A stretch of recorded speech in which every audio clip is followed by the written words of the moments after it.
भाइयों और बहनों, भगवद गीता में भगवान श्री कृष्ण ने अर्जुन से कहा, क्षत्रिय का सबसे बड़ा धर्म है धर्मयुद्ध करना। धर्मयुद्ध का अर्थ केवल शस्त्र उठाना नहीं है, बल्कि अन्याय, अधर्म और अज्ञान के विरुद्ध खड़ा होना है। जो क्षत्रिय अपने धर्म और समाज की रक्षा करता है, वही सच्चा वीर कहलाता है। यदि युद्धभूमि में मृत्यु होती है तो स्वर्ग निश्चित है, और यदि विजय मिलती है तो धरती पर सम्मान और सुख प्राप्त होता है। इसलिए मोह और भय छोड़कर हमें अपने कर्तव्य को निभाना चाहिए। धर्म की रक्षा करने वाला ही सच्चा वीर है, और कर्तव्य से भागने वाला कभी सम्मानित नहीं होता। मित्रों, भगवद गीता में भगवान श्री कृष्ण कहते हैं, ऐसा अवसर मिलना जहां धर्म की रक्षा करनी हो, क्षत्रिय के लिए सौभाग्य और स्वर्ग का द्वार है। क्योंकि धर्मयुद्ध केवल शस्त्रों का संघर्ष नहीं है, बल्कि सत्य और न्याय की रक्षा का महान कार्य है। यदि वीर धर्म के लिए लड़ते हुए प्राण देता है तो उसे स्वर्ग मिलता है, और यदि विजय प्राप्त करता है तो धरती पर यश और सम्मान मिलता है। इसलिए धर्म की रक्षा का अवसर कभी व्यर्थ मत जाने दीजिए। जय श्री कृष्ण, जय धर्म। मित्रों, महाभारत का युद्ध केवल भूमि या राज्य का संघर्ष नहीं था, यह था धर्म और अधर्म का संग्राम। जब अर्जुन ने देखा कि सामने उसके ही गुरु द्रोणाचार्य, उसके पितामह भीष्म, उसके भाई बंधु और मित्र खड़े हैं, तो उसका हृदय द्रवित हो गया। उसके हाथ से गांडीव धनुष छूट गया और उसने युद्ध से पीछे हटने का विचार बना लिया। प्रभावी स्वर। तभी भगवान श्री कृष्ण ने अर्जुन से कहा, यदि तू इस युद्ध से विमुख होगा तो तू अपने धर्म को भी खो देगा और अपनी कीर्ति को भी। और हे पार्थ, केवल इतना ही नहीं, तू पाप का भागी भी बनेगा। धर्म की हानि। क्षत्रिय का सबसे बड़ा धर्म है धर्मयुद्ध करना। जब समाज पर संकट आए, जब अधर्म बढ़े, तब शस्त्र उठाना ही क्षत्रिय का परम कर्तव्य है। यदि अर्जुन युद्ध से पीछे हटता तो यह उसके कर्तव्य का त्याग होता, और जो मनुष्य अपने कर्तव्य से भागता है वह अपने जीवन का सबसे बड़ा अधर्म करता है। कीर्ति की हानि। गीता में श्री कृष्ण ने स्पष्ट कहा, यदि तू युद्ध नहीं करेगा तो लोग तेरा अपमान करेंगे, और योद्धा के लिए अपयश मृत्यु से भी बड़ा। मित्रों, महाभारत का युद्ध केवल भूमि का झगड़ा नहीं था, यह धर्म और अधर्म का टकराव था। कुरुक्षेत्र की रणभूमि में जब अर्जुन ने अपने गुरु, पितामह, भाई और बंधुओं को सामने खड़ा देखा तो उसका मन द्रवित हो गया। उसके हाथ कांपने लगे, धनुष नीचे झुक गया और उसने युद्ध से पीछे हटने का विचार किया। लेकिन तब भगवान श्री कृष्ण ने उसे वह उपदेश दिया जो आज हम भगवद गीता के नाम से जानते हैं, अपयश मृत्यु से भी बड़ा दुख। श्री कृष्ण ने अर्जुन से कहा, यदि तू इस धर्मयुद्ध से पीछे हटेगा तो लोग तेरा अपमान करेंगे। और अर्जुन, योद्धा के लिए अपयश मृत्यु से भी बड़ा दुख है। मित्रों, सोचिए, मृत्यु तो केवल एक बार होती है, लेकिन अपयश, निंदा और तिरस्कार, ये जीवन भर इंसान को भीतर भीतर जलाते रहते हैं। कीर्ति योद्धा का सबसे बड़ा धन। एक योद्धा का सबसे बड़ा धन क्या है? ना राज्य, ना सोना, ना वैभव, बल्कि उसकी कीर्ति और यश। भीष्म पितामह आज भी याद किए जाते हैं, क्योंकि उन्होंने प्रतिज्ञा निभाई। अभिमन्यु आज भी अमर है, क्योंकि उसने वीरता से युद्ध किया। इसी तरह अर्जुन की पहचान भी उसके साहस और युद्ध कौशल से थी। लेकिन यदि वह रणभूमि से भाग जाता तो वही अर्जुन जिसे दुनिया महान धनुर्धर कहती थी, उसके लिए लोग कहते, देखो यह वही अर्जुन है जो कायर बनकर युद्ध से भाग गया। ऐसा अपमान, ऐसी निंदा एक योद्धा के लिए सचमुच मृत्यु से भी बड़ा होता है। समाज का तिरस्कार। मित्रों, समाज में यदि कोई वीर पुरुष पलायन करता है तो केवल उसका नहीं बल्कि उसके परिवार और उसकी वंश परंपरा का भी तिरस्कार होता है। उसका नाम इतिहास में कभी सम्मान से नहीं लिया जाता। लोग उसे आदर्श नहीं मानते। और यही बात कृष्ण ने अर्जुन को समझाई। यदि तू युद्ध नहीं करेगा तो लोग तुझे तिरस्कार की दृष्टि से देखेंगे। वे कहेंगे कि अर्जुन डर गया, मोह में पड़ गया और कायर बन गया। क्या यह निंदा किसी वीर के लिए सहन करने योग्य है? नहीं मित्रों, बिल्कुल नहीं। गीता का सार्वभौमिक संदेश। अब सोचिए, यह शिक्षा केवल अर्जुन के लिए नहीं है। हम सबके जीवन में कई बार ऐसे अवसर आते हैं जहां हमें संघर्ष करना पड़ता है, कभी सत्य के लिए, कभी न्याय के लिए, कभी अपने कर्तव्य के लिए। यदि हम इन क्षणों में डरकर पीछे हट जाएं, तो लोग हमें भी पलायनवादी समझेंगे। मित्रों, महाभारत की उस महान रणभूमि पर अर्जुन जैसे महायोद्धा भी भ्रम और मोह में पड़ गए। उन्होंने अपने बंधु बांधव, गुरु और प्रियजनों को सामने देखा तो उनका हृदय विचलित हो गया। धनुष हाथ से छूटने लगा, शरीर पसीने से भीग गया और उन्होंने कहा कि माधव, मैं युद्ध नहीं कर सकता। लेकिन तभी भगवान श्री कृष्ण ने उन्हें कर्तव्य का सबसे बड़ा सत्य बताया कि पार्थ, यदि तू इस धर्मयुद्ध में मारा गया तो तुझे स्वर्ग मिलेगा, और यदि तू जीता तो राज्य और सुख तेरा होगा। इसलिए उठ, निश्चय कर और युद्ध कर। धर्मयुद्ध का महत्व। मित्रों, यहां भगवान कृष्ण केवल अर्जुन से नहीं बल्कि हम सब से कह रहे हैं, धर्मयुद्ध का परिणाम हमेशा शुभ ही होता है। क्योंकि धर्म के लिए लड़ी गई लड़ाई में परिणाम चाहे जो भी हो, यश, सम्मान और पुण्य निश्चित है। यदि योद्धा रणभूमि में बलिदान देता है तो देवता भी उसकी आत्मा का स्वागत करते हैं। वह सीधे स्वर्गलोक का अधिकारी बनता है। और यदि वह विजय प्राप्त करता है तो धरती पर उसका राज्य, सुख और सम्मान सदैव सुरक्षित रहता है। मृत्यु पराजय नहीं, महानता है। सोचिए मित्रों, मृत्यु तो हर किसी को एक दिन मिलनी ही है, लेकिन कैसी मृत्यु मिलती है, यही जीवन की सच्ची उपलब्धि है। जो मृत्यु धर्मयुद्ध में होती है वह पराजय नहीं बल्कि सर्वोच्च महिमा है। इतिहास के पन्ने देखिए, अभिमन्यु को याद कीजिए। उसने कम उम्र में ही धर्मयुद्ध में वीरगति प्राप्त की। आज भी उसका नाम साहस और बलिदान का पर्याय है। इसलिए भगवान श्री कृष्ण अर्जुन से कह रहे हैं, मृत्यु से मत डर, क्योंकि यदि मृत्यु भी आई तो वह तुझे स्वर्ग का अधिकारी बना देगी। विजय धरती पर स्वर्ग।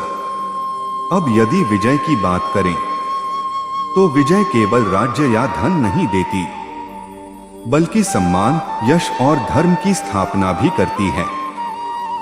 अर्जुन को यदि युद्ध में विजय मिलती तो केवल हस्तिनापुर का राजसिंहासन ही नहीं बल्कि संपूर्ण आर्यावर्त में धर्म की पताका फहरती।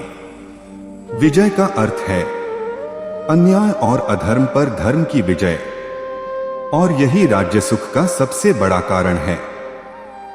जीवन का सत्य परिणाम से परे। मित्रों, यह शिक्षा केवल रणभूमि तक सीमित नहीं है। हमारे जीवन के हर संघर्ष में यही सत्य लागू होता है। जब हम धर्म और सत्य के मार्ग पर चलते हैं, धार्मिक दृष्टिकोण मृत्यु स्वर्ग का द्वार। यदि अर्जुन रणभूमि में वीरगति को प्राप्त होता है तो उसे स्वर्गलोक वीरों का स्वर्ग प्राप्त होता है। गीता बताती है कि धर्म की रक्षा में दी गई जीवन बलि सचमुच सर्वोच्च है। यह मृत्यु नहीं बल्कि निर्वाण की ओर एक कदम है। यह शौर्य और कर्तव्य के प्रति समर्पण का लौकिक और उत्कृष्ट पुरस्कार है। विवेकावाणी jitaidaily.com। 2 व्यावहारिक दृष्टिकोण विजय पर राज्य मिलने का सुख।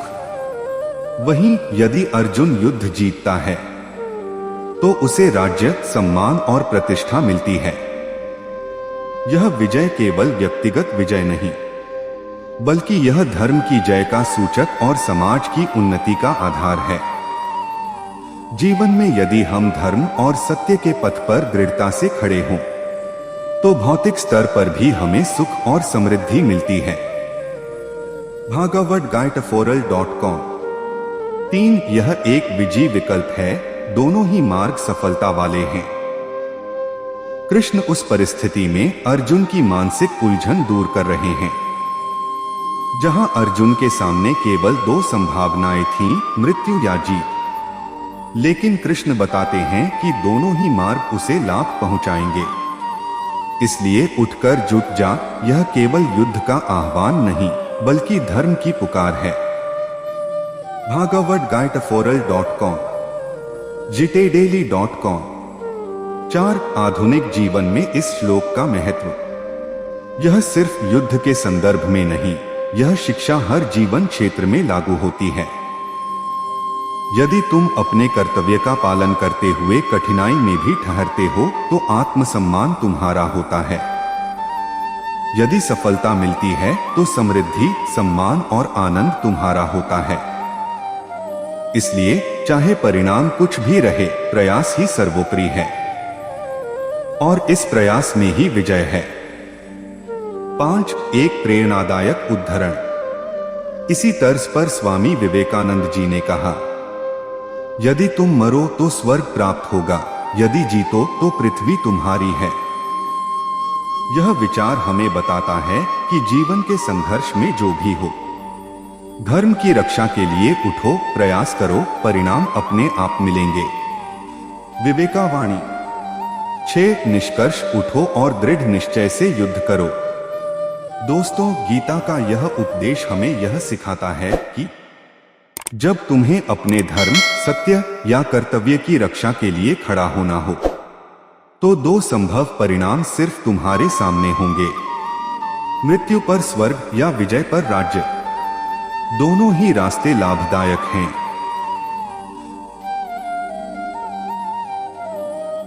दोस्तों, जीवन की सबसे बड़ी चुनौती क्या है? यह कि हम हर परिस्थिति में समान भाव रख पाएं, चाहे सफलता मिले या असफलता, लाभ हो या हानि, प्रशंसा हो या निंदा।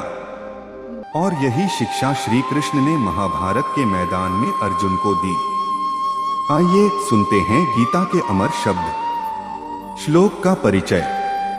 श्रीमद् भगवद गीता अध्याय 2 श्लोक 38 में कहा गया है, सुख दुःखे समे कृत्वा लाभालाभो जया जया ततो युद्धाय युज्यस्व नैवं पापं वाप्स्यसि। भावार्थ, हे अर्जुन, सुख और दुख, लाभ और हानि, जय और पराजय, इन सबको समान समझकर केवल अपने धर्म के लिए युद्ध करो। इस प्रकार निष्काम भाव से युद्ध करने पर तुम्हें पाप नहीं लगेगा। एक सुख दुख में समान भाव। जीवन में सुख और दुख आते जाते रहते हैं। जो मनुष्य सुख में मदहोश नहीं होता और दुख में टूटता नहीं है, वह वास्तव में धीर और ज्ञानी कहलाता है। कृष्ण का संदेश है, परिस्थितियां स्थायी नहीं हैं। सुख क्षणिक है, दुख भी क्षणिक है, लेकिन जो इनसे ऊपर उठकर अपने कर्तव्य पर ध्यान देता है, वही सच्चा साधक है। 2 लाभ और हानि का संतुलन। अर्जुन सोच रहा था कि युद्ध में चाहे मैं जीतूं या हारूं, दोनों ही स्थितियों में हानि है।